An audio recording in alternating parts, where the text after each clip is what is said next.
दिल्ली में आलूदगी कम होने का नाम नहीं ले रही है।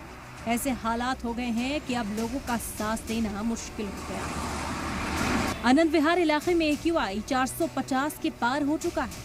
अक्षरधाम मंदिर के पास 350 के पार हो चुका है। द्वारका में 311, ITO पर 232 से ज्यादा हो चुका। वहीं जहांगीरपुरी में AQI 350 के ऊपर है। बाकी दिल्ली में जितनी आलूदगी है, आनंद विहार में उससे दोगुनी है। हालात को देखते हुए दिल्ली की CM आतिशी और minister of environment Gopal Rai Anand Vihar जायजा लेने पहुंचे।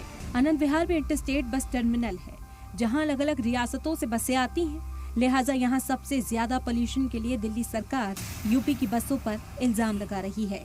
इतना ही नहीं, यमुना में भी दूर दूर तक जहरीला झाग दिखाई दे रहा है।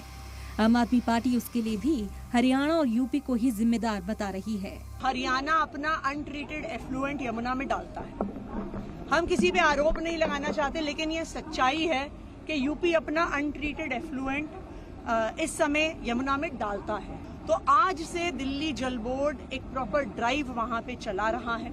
उस ड्राइव के तहत जो सारी फोम है वहां पे डीफोमिंग शुरू करी जाएगी। अभी अधिकारियों को निर्देश दिया गया है, यहाँ पर extra anti mobile smog gun लगाए गए हैं और यहाँ पर मॉनिटरिंग को तेज किया जा रहा है। जितना हम यहाँ काम कर रहे हैं, उतना ही सड़क के उस पार उत्तर प्रदेश में भी इन अभियानों की जरूरत है।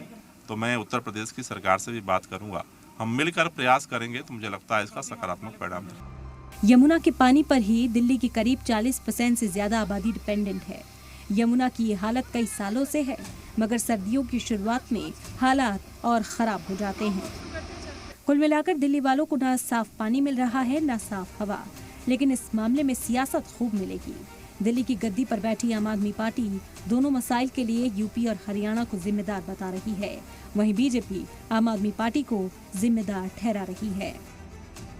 ब्यूरो रिपोर्ट, सलाम TV।